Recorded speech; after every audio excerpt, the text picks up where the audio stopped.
ya bersifat dikotomi ya gitu. Kemudian hanya saja kelebihannya kalau yang di Tobit di sini karbon terikatnya boleh berskala diskrit atau kontinu. Kalau kemarin kan kalau di Robit atau Robit itu kan nilainya harus mutlak 0 dan 1 ya. Tapi kalau yang di sini dia boleh berskala kontinu. Jadi kalau misalnya kita mau memasukkan angka 0,7, 0,5, 0,6 itu boleh. Ya. Kemudian model ini juga sudah lama ya, ini bukan model baru, sudah ada dari tahun 2008 ditemukan oleh James Tobin ya. Kemudian masih merupakan bagian dari ini.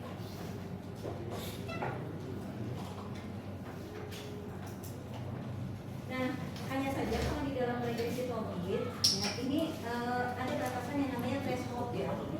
Ada yang pernah dengar istilah threshold? Threshold ya. Jadi kalau threshold itu dia ada batasan nilai. Jadi kayak ada penentu batasan nilai. Jadi kayak misalnya tadi dikatakan lulus kalau nilainya di atas 70. Nah itu dan kalau nilainya di bawah 70 berarti kalian tidak lulus. Berarti batasan thresholdnya adalah 70. Gitu ya. Jadi itu adalah penentu batasan nilai. Nah kalau di Tobit ya dia ada penentu batasannya. Nah penentu batasan ini tergantung justifikasi dari si kredit itu sendiri ya. Jadi kalau misalnya kalau saya mengatakan kemiskinan baru akan teratasi kalau ya, pertumbuhan ekonomi itu naik di atas 5%. Gitu. Jadi batasan thresholdnya adalah 5% tadi. Jadi kalau misalnya ternyata pertumbuhan ekonomi nggak nyampe 5%, misalnya cuma 3%, ya permasalahan kemiskinan itu masih belum teratasi. Tapi kalau udah di atas itu, ya insya Allah mungkin di ekspektasi bisa, gitu kan? Nah itu tadi. Jadi kurang lebih seperti itu. Nah karena ada batasan nilai, ada threshold tadi, makanya pada regresi Tobit ini disebut juga dengan regresi tersensor atau sensor regression, gitu ya. Jadi ada data tersensor sehingga dikatakan dengan regresi tersensor. Nah apa yang disensor ya tadi batasan nilainya. Dan itu hanya diberlakukan hanya pada variabel y-nya saja ya, tidak pada x-nya. Kemudian yang ini tadi ya. Jadi regresi tersensor ini adalah model statistik yang digunakan untuk menentukan model dengan menjadi pembatasan pada variabel terikatnya. Ya. Nah pada model regresi tersensor beberapa nilai sampel dicatat sebagai nilai batas dari x sebenarnya. Dan mengamalkan pada variabel ini kelompokan adanya batas bawah dan batas atas. Ya, jadi yang tadi ya, yang nilainya di bawah 70 batas bawah, yang di atas 70 batas atas. Nah, adanya pembatasan suatu nilai terhadap variabelnya disebut juga dengan alfa mengakibatkan data tersebut berubah. Jadi data itu bisa kita sensor ya. Jadi bisa kita eliminasi, kita abaikan gitu ya. Karena apa? Kadang-kadang kan data itu bergerak terlalu fluktuatif ya, sehingga mengakibatkan nilai residual errornya menjadi besar. Jadi untuk data-data misalnya, saya mengamati data dari tahun 2015 sampai tahun 2025, tapi saya abaikan untuk data 2020 dan 2021 ketika COVID. Jadi pas COVID-nya itu dihilangkan. Jadi COVID itu jadi batasan sensor kalian. Nah, karena ada penghilangan nilai di batasan itu, maka pasti distribusi dananya ikut berubah, gitu ya. Jadi kalau saya menyensor, jadi sama kayak yang saya jelaskan kan nggak mungkin nilai ujian kalian 0 dan nggak mungkin nilai kalian itu sulit ya, bukan nggak mungkin. Pernah ada yang dapat nilai 100 tapi agak jarang. Jadi nilai minimum kalian kan mungkin 30 atau 40 misalnya nilai UTS kalian, misalnya nilai ujian. Nilai maksimum kalian misalnya 99 misalnya gitu kan. Jadi kan tentang nilai 0 sampai 100 sama nilai minimal 30 sama 90 itu pasti distribusinya berbeda, gambarannya berbeda gitu ya. Sehingga nanti ya distribusinya berubah dan populasi yang diketahui, tetapi tetap harus memenuhi asumsi normalitas ya. Jadi skor data yang kita gunakan itu memenuhi asumsi normalitas. Nah, apa yang disebut dengan normalitas? Normalitas itu artinya datanya terpusat. Ya, datanya terpusat pada satu nilai dengan deviasi yang seragam. Ya, kayak lonceng gitu kan. Kayak kalau di statistik kan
adalah bentuk model non-linear. Gitu ya. Jadi ketika kalian mengukur probabilitas, itu sebenarnya kalian sedang mengukur gimana probabilitas itu kan dia bentuknya melengkung ya. Jadi dia nggak linear, dia nggak lurus. Ya, jadi dia ya kuadratik atau eksponensial gitu. Jadi dia cenderung eksponensial. Kalau eksponensial itu kan berarti dia cenderung melengkung, makanya dia fungsinya bentuknya seperti ini. Fungsi persamaannya. Ya, jadi pakai pangkat. Oke, apakah hanya ada satu saja gitu ya? Apakah boleh banyak variabel? Hanya boleh satu atau boleh banyak? Oke, modelnya. Boleh beberapa atau boleh beberapa? Boleh nggak kira-kira menurut kalian?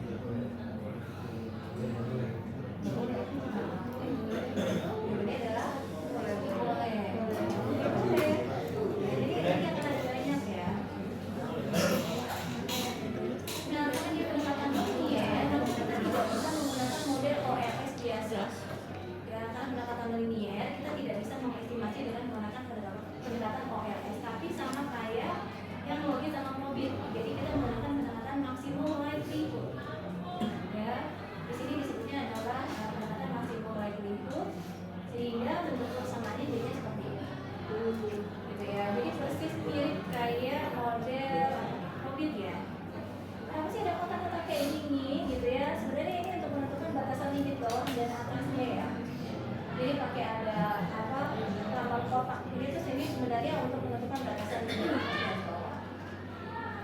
Ya, walaupun kelihatannya agak ribet gitu ya, tapi sebenarnya hasil outputnya tidak seperti formulanya.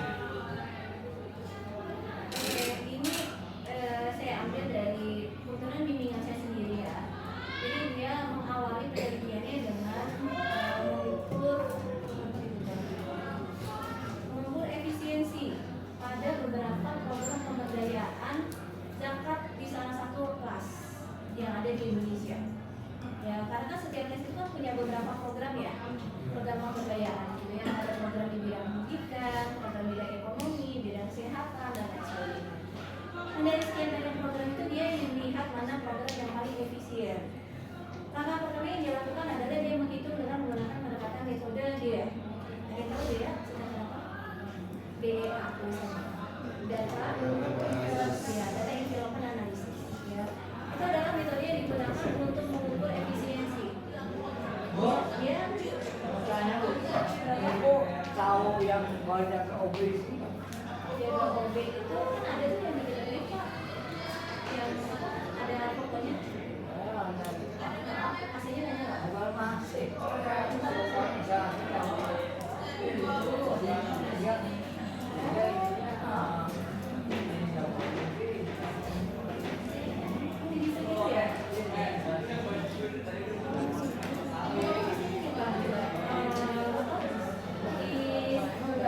Bentar ya, kita doang.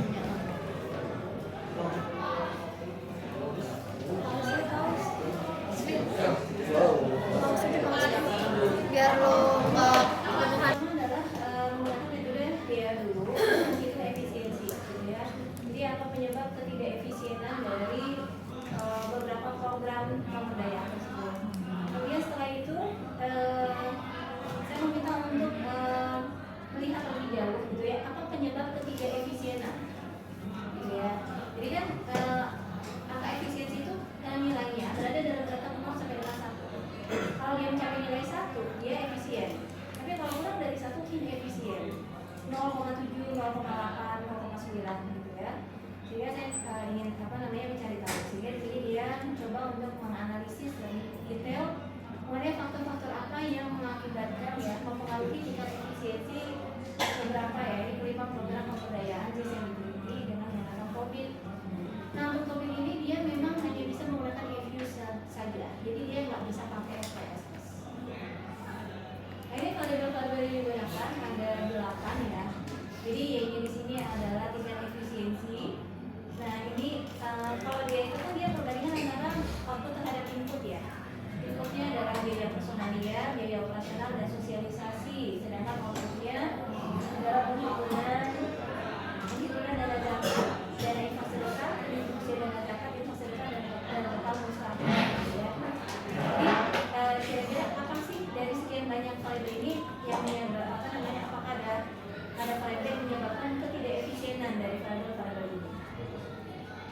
Nah, ini adalah hasil ya. Jadi kalau pakai Refuse itu memang terlihat sederhana. Ya, jadi memang outputnya seperti ini. Nah, dari sini kita udah bisa melihat dari nilai probability-nya ya. Untuk melihat variabel mana yang signifikan. Sama seperti biasa, ini harus lebih kecil daripada alfa untuk dikatakan dia tolakan 0 atau signifikan mempengaruhi variabel B-nya. Oke, kalau saya tanya ke kalian dari ke-8 variabel bebas yang ada di sini, yang signifikan yang mana? Yang mana? Yang dia personalnya ini signifikan nggak? Dia personalnya dia signifikan nggak? Nggak. Oke, biaya operasional? Nggak. Oke, biaya sosialisasi? Nggak. Himpunan? Nggak. Dan infak sedekah? Nggak. Infak sedekah? Iya.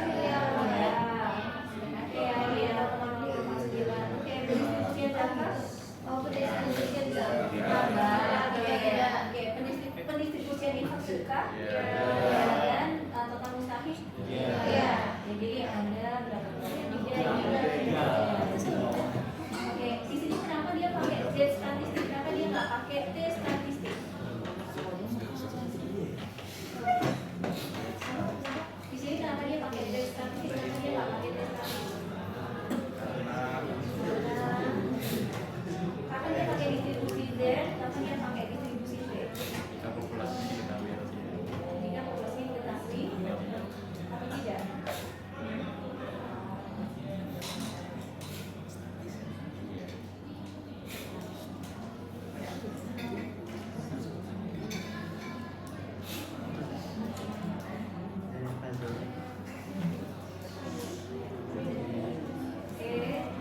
Kapan kita pakai distribusi T atau distribusi Z? Biasanya ini balik lagi ke pelajaran statistik ya. Kalau jumlah n sampel kita kecil, itu kita baru menggunakan distribusi T. Ya, kalau kecil. Ya, kecil itu berarti berapa batasan nilainya? Disebut kecil. Di bawah. Berapa coba? Ada tahu? Disebut kecil kalau nilainya di bawah 30. Ya. Kemudian kalau n sampel kita besar, gitu ya. Besar itu berarti di atas 30. Ya, itu pakai distribusi ya. Ya. Oke, tapi boleh kalau misalnya data saya data saya besar tapi saya tetap pakai distribusi T. Biasanya boleh nggak? Apa sih bedanya distribusi Z sama distribusi T? Apa yang membedakan? Yang membuat yang membedakan antara distribusi Z sama distribusi T? Ya, kalau distribusi Z kan dia simetris ya. Kalau distribusi T dia simetris nggak? Enggak, gitu ya. Jadi kalau data kita itu terdistribusi, biasanya kalau yang kita banyak, kemungkinan data kita akan terdistribusi secara normal. Tapi kalau data kita sedikit, gitu ya, kemungkinan data kita tidak terdistribusi normal. Ya. Nah, contoh di sini, ini bukan berarti datanya banyak ya. Tapi karena kalau pada contoh pada masalah di di regresi Tobit, ini sama kayak regresi Tobit. Jadi dia menggunakan pendekatan eksponensial. Ya, karena dia menggunakan pendekatan eksponensial, maka dia lebih condong dekat pada distribusi Z dibandingkan distribusi T. Karena kan persamaan ini kan dia persamaan eksponensial ya, kayak ini tadi. Ya, nah distribusi eksponensial itu dia cenderung lebih menyerupai ya dekat dengan distribusi Z. Walaupun sebenarnya dia nggak simetris banget ya. Kalau eksponensial kan dia melengkung ya. Jadi kalau eksponensial itu dia kayak kurva parabola, gitu. Jadi dia ya kayak parabola ke bawah atau ke atas yang baru kali pernah belajar dengan matematika. Oke, nah kalau Z statistik berarti pembandingnya dengan apa? Untuk penentuan terima tolakan nolnya. Oke, Z tabel. Gimana cara baca Z tabel? Tergantung dari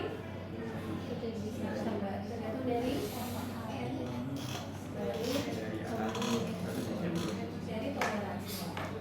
Ya, kalau toleransi 95% berarti nilai Z tabelnya adalah 1,6.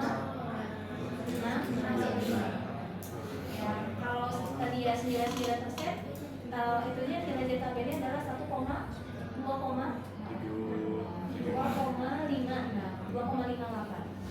Ya, kalau 90% 2,9. 2,32. Ya, itu udah ini. Jadi tergantung nilai toleransi. Oke? Nah, kalian boleh menggunakan nilai probability untuk menentukan ini. Ya, untuk menentukan signifikansi variabelnya tadi.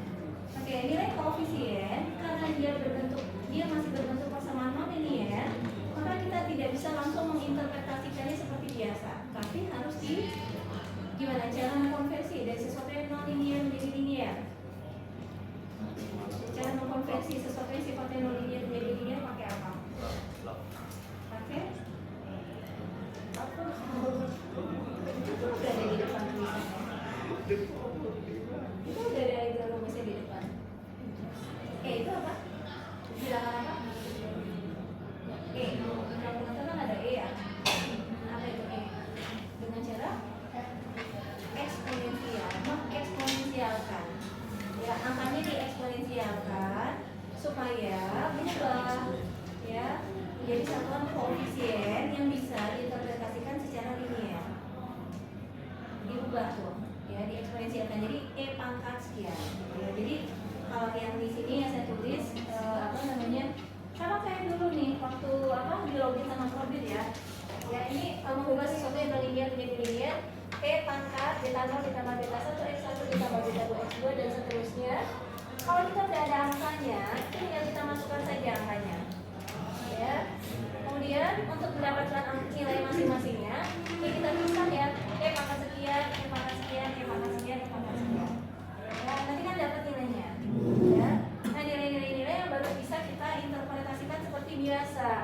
Ya, artinya apa? Nanti kalau udah dapat nilai ininya, ya baru kita bisa bilang bahwa peningkatan biaya personalia sebesar Rp1 maka akan meningkatkan uang efisiensi program zakat sebesar sekian. Ya, karena Y-nya masih probabilitas, gitu ya. Jadi kita tetap bicara Y-nya itu adalah peluang ya. Ya. Oke. Berikutnya apa lagi? Nah, arah hubungan positif atau negatif. Udah nggak sih kalau biaya personaliannya ini ditambah, jadi nggak efisien? Mungkin ya, terlalu banyak SDM-nya, padahal kerjanya nggak banyak misalnya. Ya, terus biaya operasionalnya, kalau biaya operasionalnya ditambah, ini juga nggak efisien. Mungkin ya, terlalu banyak belanja nggak jelas gitu ya. Biaya sosialisasi positif, ya semakin banyak sosialisasi mungkin ya semakin banyak dana terhimpun ya. Kemudian apa lagi yang negatif di sini? Pendistribusinya infak sedekah. Kenapa negatif? Apakah semakin didistribusikan semakin nggak efisien? Ya mungkin program infak sedekahnya masih ya belum optimal gitu kan, jadi nggak tepat sasaran atau apa. Itu kan jadi satu masukan buat silasnya ya, bahwa bisa bikin program yang sesuai kebutuhan mustahil. Mereka nggak butuh nggak butuh misalnya dia mau bikin laundry gitu ya, tapi dikasihnya mesin jahit gitu kan nggak nyampe ya. Oke, nah jadi bentuk interpretasinya sama seperti regresi pada umumnya untuk melihat signifikansi variabelnya ya. Untuk melihat kayak gini, jadi misalnya X1 ya nilai signifikansinya tadi kan lebih besar daripada alfa, sehingga terima 0 ya. 5 0, kemudian artinya biaya personalnya juga berpotensi ya, ada tiga di sini. Oke, ini saya mau trial di Enfuse untuk 3 metode ya. Ini contoh.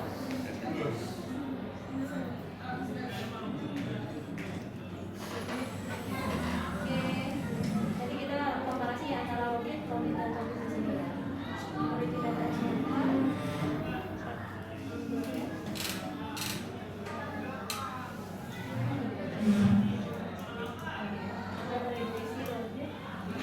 Ini pakai contoh data yang sama kayak kemarin ya. Yang masih ingat nggak kalian tentang peluang perusahaan sukses dan ada tidak sukses yang dipengaruhi oleh size, ROA dan debt. Masih ingat? Ya.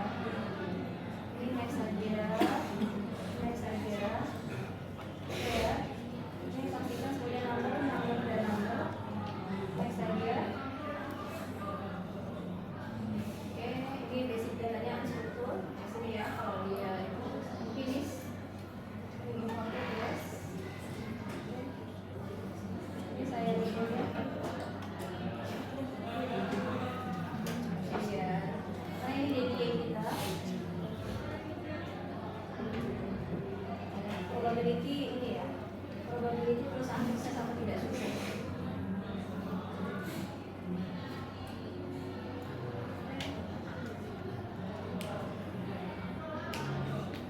Oke, ada empat ya, join ratio di blok di kanan, open equation. Kemudian kita posisikan yang Y-nya di depan. Kemudian di sini adalah ini.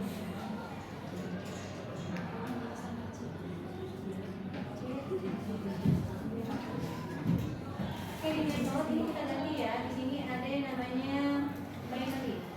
Data. Dia logit, profit dan exit value. Ini kita klik. Kita ambil dari yang logit dulu ya. Kita lihat hasilnya dan kita klik. Oke, ini adalah hasil ini kita. Ini hasil logik kita. Oke. Dan di sini kalian bisa melihat ya, dari ketiga variabel bebas yang digunakan yang signifikan yang mana? Pair, row atau size? Size. Oke, dan di sini yang skornya namanya McFadden. McFadden dan square. Ya, karena memang formulanya adalah McFadden. Ya, sebesar 52,52%. Paling bawah ini observation, ini gap itu dependent ya, dependent nol. Artinya di sini perusahaan yang tidak sukses ada 12 observasi dan yang sukses ada 12. Di sini adalah likelihood ratio ya. Likelihood ratio atau probability ini sama kayak uji simultan pada uji F. Ya, jadi ini digunakan untuk melihat pengaruh secara simultan. Kalau secara simultan dia ada pengaruh, tapi secara parsial dia ada pengaruh. Oke, kemudian view. Nah di sini ada goodness of it. Hosmer-Lemiso masih ingat dulu untuk apa? Hosmer-Lemiso namanya goodness of it. Kalau goodness of it berarti digunakan untuk uji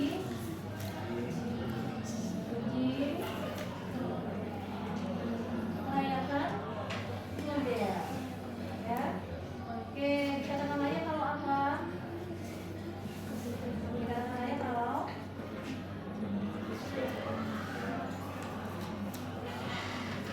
nilai probability-nya di situ di atas 0,05 ya. Jadi ini di atas atau di bawah. Kemarin sebentar.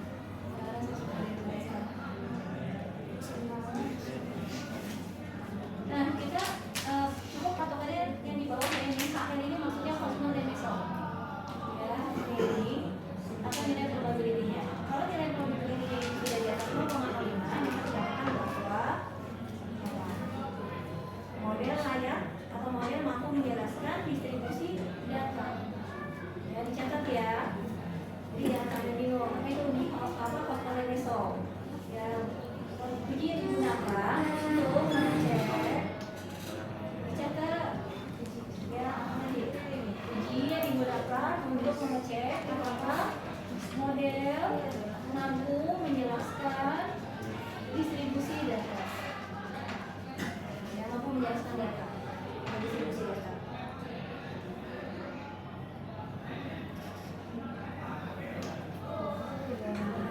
Oke. Nah, patokannya yang salah, patokannya ini ya, yang paling bawah nih 0,4979. Ya, ini nilainya harus di atas 0,05 untuk dikatakan bahwa model mampu menjelaskan distribusi data. Ya. Oke, nah ini tadi desil ya, ini desil 1 sampai desil 10. Apa itu desil? Ada ingat? Desil.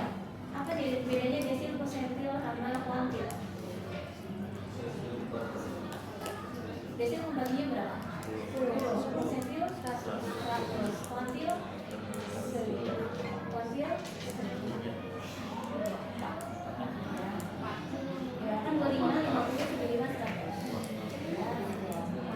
Oke, nah apa fungsi pembagian desil? Untuk membantu mengelompokkan ya data. Ya, dikelompokkan. Sebenarnya ini bisa kita lihat satu persatu ya, cuma kan kita nggak tahu kelompokannya, jadi kita lihat yang paling bawahnya saja. Ya, itu. Oke. Nah ini untuk mengatakan apakah model kita proper ya, atau layak atau tidak. Oke, dari sini dia ada kalau di review memang tidak lengkap. Di lagi ada expectation, prediction, evaluation. Ya, ini sukses if probability is greater than 0,5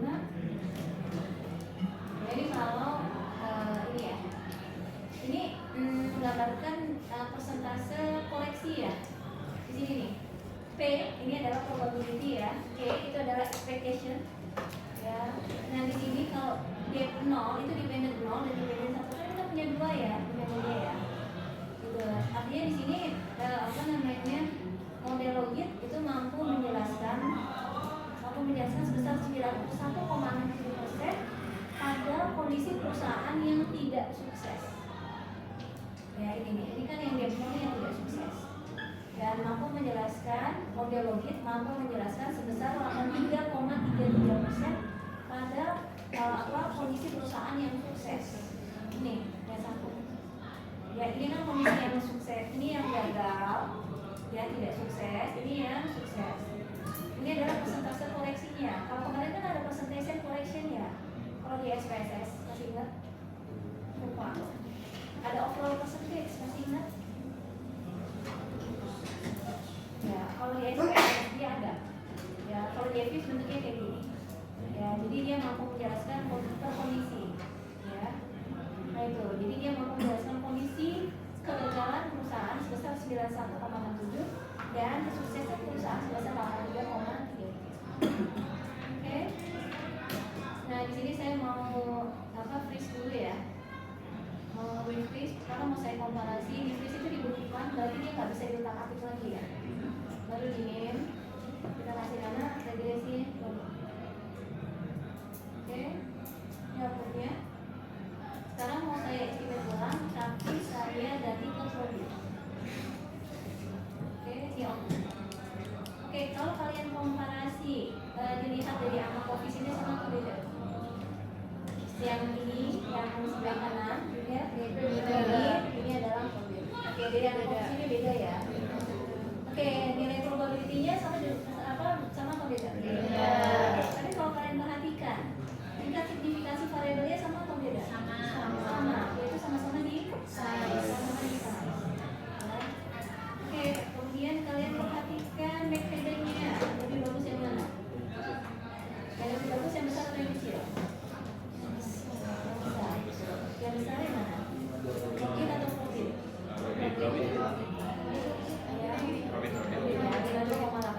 Yang kiri nih ya, ini profit ini. Oke. Dari sini juga ada likelihood rasio juga sama, ya. Angkanya memang berbeda, tapi sebenarnya sama-sama menjelaskan kondisi ya. Jadi secara simultan, ya sama-sama berpengaruh. Ya, walaupun di sini ternyata cuma ada satu variabel bebas yang berpengaruh terhadap variabel ini. Ya. Ini juga sama ya. Di sini kita juga bisa lihat goodness of it pakai Housman Result.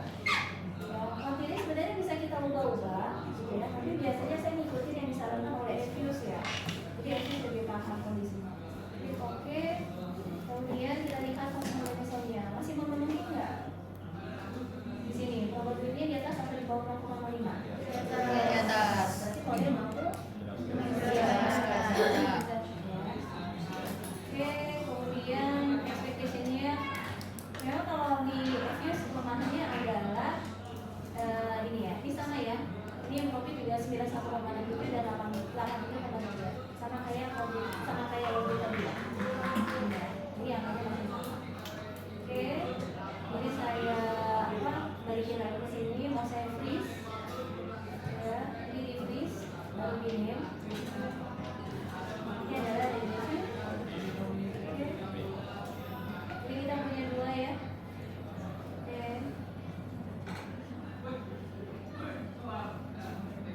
Selanjutnya adalah tidak estimate ulang. Saya ganti metodenya di sini. Jadi yang sensor, kelihatan sini? Ya, sensor alternatif data including. Nah, kalau di sensor distribusi normal, left right-nya enter as actual sensory value. Dan kalau ada angkanya, kayak tadi misalnya, yang tadi saya bilang, kalau ekonomi 5% baru kemiskinan baru teratasi. Itu baru bisa kita ganti. Tapi karena kita nggak tahu kondisinya, ini kita nolak saja. Oke, kita berikan. Nah ini output. Oke, beda atau sama? Jadi dari koefisiennya.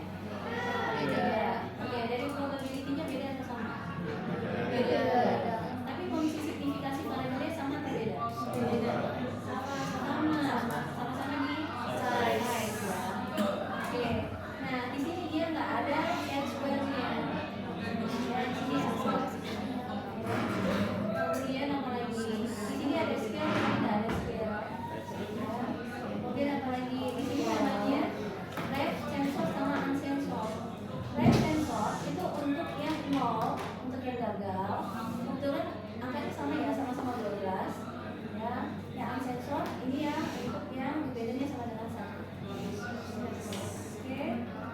Nah di sini nggak ada likelihood rasio, tapi dia pakainya yang 0. Ini nggak ada likelihoodnya, tapi dia pakai ya ini ya. Di sini nih, dia pakai probability. Ya, scale itu maksudnya adalah ya kita membagi ya. Gitu. Nah, kalau jadi pertanyaan Bu, berarti batasan thresholdnya di mana di sini? Batasan thresholdnya hanya digunakan untuk ya menentukan kategori pada variabel Y-nya saja, mana yang masuk dalam 0 dan 1. Ya, jadi dia nggak akan muncul, dia nggak muncul di outputnya, sama kayak gini dia nggak muncul di outputnya. Cuma ini bisa membedakan. Ya, itu jadi sama baik logit dan togit gitu ya, itu untuk mengubah sesuatu yang sifatnya non-linear menjadi linear, kalian harus mengubah dalam bentuk eksponensial pangkat ya. Kalian bisa sih, ada yang bawa kalkulator? Coba keluarkan kalkulator kalian. Oke ya, caranya adalah shift floor ya 3,367. Kita coba ini dulu nih. Oh gitu. 3,367 nih. Shift floor 3,367. Angkanya 28,99. Coba ada yang bawa nggak? Bilang dipinjam. Pasti kan selalu bawa ya. Coba ada yang berhasil nggak? Shift floor LN. Ya, siapa yang dapat? Angka itu 3,367. Ini yang dia nih 3,367. 28,99. Ya, nah itu caranya. Ya, makanya pastikan kalian bawa kalkulator ya. Ya, ya, wajib gitu loh. Maksudnya kita butuh alat konversi ya. Gitu, gitu. Coba cek lagi kalau misalnya yang MOA-nya 0,007 ganti angkanya sama shift LE tadi 0,0074 ya 1,00 ya, dan itu baru diinterpretasikan ya. Kalau di SPSS kan ini bentuknya langsung odds ya, odds ratio, tapi kalau di sini dia belum, makanya kenapa harus dikonversi ya, karena kan dia masih non-linear. Untuk dilihat kan konversi adalah dengan menggunakan eksponensial. Ya yang nggak bawa mungkin pinjam dulu temennya, tahu nggak? Saya nggak bawa.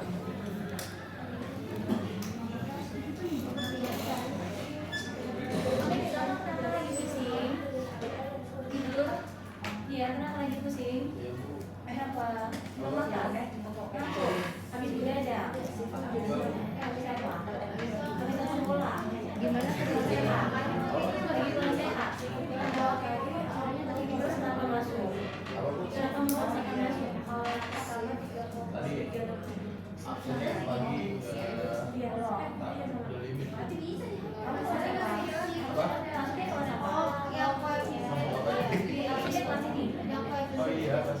Cuma pagi hasilnya udah. Oh enggak, maksudnya dia kan mandi. Nah, jadi di matematika pertama tuh hasilnya Udah banyak kolom. Makanya harus masuk.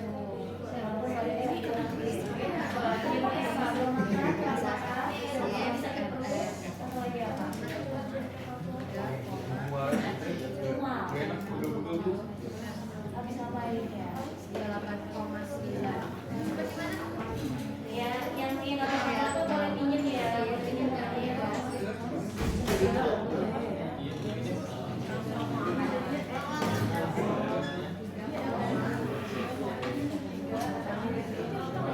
Oke, jadi kalau saya tanya ke kalian dari segi model ya, antara mungkin COVID dan COVID, mana yang paling bagus? Udah mau selesai ya Bu.